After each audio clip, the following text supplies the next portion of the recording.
Hello, my name is Jason Anderson and I'm from Need Computer Help. I wanted to show people today how to reset Chrome in your cache config and stuff like that. If you seem to be having a problem with Chrome, usually the easiest thing is to go ahead and reset your browser data, clear your cache, kind of get it back to being its healthy, normal self.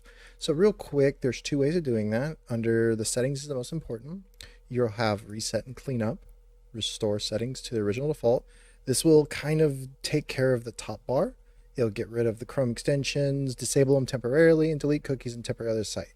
Now, if this seems to be like you think it's a plugin, this is a great way of doing it. I personally would recommend under more tools, clear browsing data. Here you can clear by the last hour, 24, 7, 4 weeks, or all time.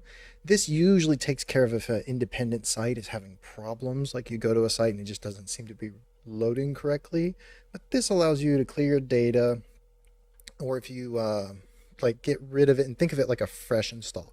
Under advanced, you can get rid of more stuff such as passwords, autofill, site settings, and stuff like that. Would recommend not doing that by default unless you really kind of want a brand new, fresh experience. So that's what I wanted to talk about today, and that should do it. Have a good one.